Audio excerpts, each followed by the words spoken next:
L'agenda privé d'Epstein dévoilé. William Burns de la CIA, Catherine Rummler, conseillère d'Obama, Noam Chomsky, un consultant de Kissinger, un Rothschild et d'autres personnalités ont rencontré Jeffrey Epstein dans les années qui ont suivi sa condamnation.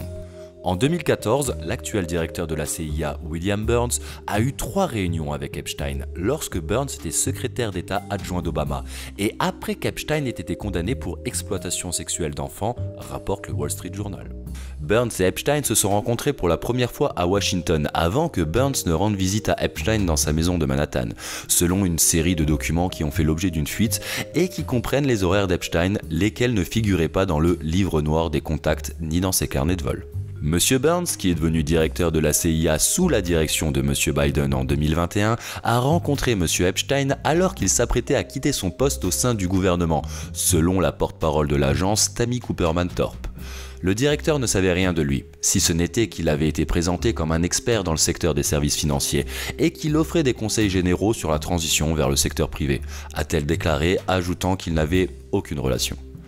Monsieur Burns, 67 ans, diplomate de carrière et ancien ambassadeur en Russie, a rencontré Epstein en 2014 alors qu'il était secrétaire d'État adjoint. Un déjeuner était prévu en août dans les bureaux du cabinet d'avocats Steptoe & Johnson à Washington. En septembre, Epstein a programmé 2 rendez-vous en soirée avec Monsieur Burns dans sa maison de ville, selon les documents. Après l'un de ces rendez-vous, Epstein a prévu que son chauffeur emmène Monsieur Burns à l'aéroport. Monsieur Burns se souvient d'avoir été présenté à Washington par un ami commun et d'avoir rencontré brièvement Epstein à New York, a déclaré Madame Thorpe. Le directeur ne se souvient d'aucun autre contact, y compris d'avoir été conduit à l'aéroport, a-t-elle ajouté. Un mois après sa rencontre avec Epstein en octobre 2014, Burns a quitté ses fonctions au département d'État pour devenir président de la Fondation Carnegie pour la paix internationale, un groupe de réflexion. Il l'a dirigé jusqu'à ce que M. Biden le nomme directeur de la CIA au début de 2021. Relation avec Catherine Rummler, avocate principale de la Maison-Blanche. Epstein a également eu des dizaines de réunions avec Catherine Rummler, alors avocate conseillère de la Maison-Blanche sous Obama, qui est devenue l'avocate principale de Goldman Sachs en 2020. Epstein a également prévu qu'elle le rejoigne en 2015 lors d'un voyage à Paris et en 2017 pour visiter son île privée dans les Caraïbes. Selon un porte-parole de Goldman, Madame Rummler avait une relation professionnelle avec Monsieur Epstein liée à son rôle au sein du cabinet d'avocats Latham et Watkins LLP et ne voyageait pas avec lui. Je regrette d'avoir connu Jeffrey Epstein, a-t-elle déclaré. Si vous ne souhaitez pas commettre des impairs et devoir lécher vos plaies comme Catherine, il ne vous reste qu'une solution, vous abonner à notre magazine papier mensuel, La Lettre Confidentielle. Après avoir rifaudé le YouTube Game, on arrive dans votre boîte aux lettres et bientôt chez votre marchand de journaux, avec 60 pages de contenu exclusif, illustrés et riches en couleurs sur vos sujets favoris. Macroéconomie et géostratégie avec des auteurs spécialisés dans leur domaine avec bien entendu des opportunités d'investissement car c'est le nerf de la guerre. Nous sommes votre média préféré, on le sait. Flotte dans l'air comme un doux parfum de goulag, on le sait.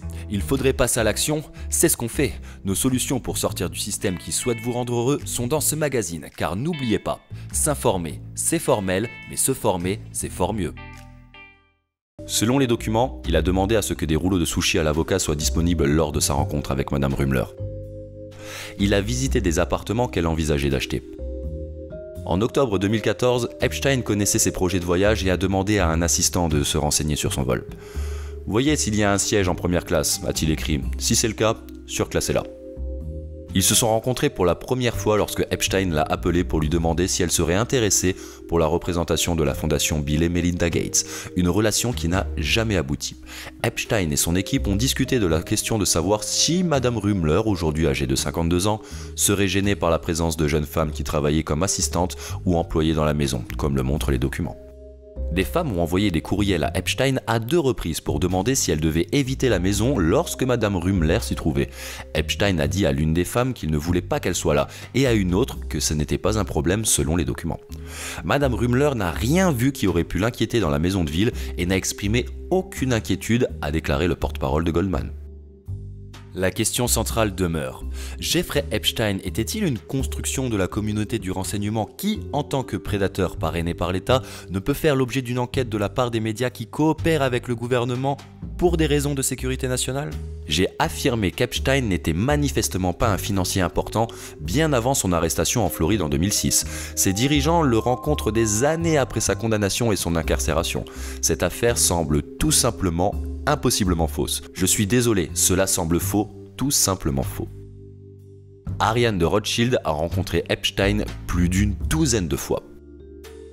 Epstein a également mis Rümmler en relation avec Ariane de Rothschild, actuelle directrice générale de la banque privée suisse Edmond de Rothschild Group. Le cabinet d'avocats de Rümmler a été engagé par la banque pour l'aider dans les questions réglementaires américaines, selon la banque et le porte-parole de Goldman. De Rothschild, qui a épousé la célèbre famille de banquiers, a rencontré Epstein plus d'une douzaine de fois. En septembre 2013, Epstein a demandé à Madame de Rothschild dans un courriel de l'aider à trouver une nouvelle assistante, femme, multilingue, organisée. « Je m'en renseignerai », a-t-elle répondu. Elle a acheté près d'1 million de dollars d'articles de vente aux enchères pour le compte d'Epstein en 2014 et 2015 selon les documents.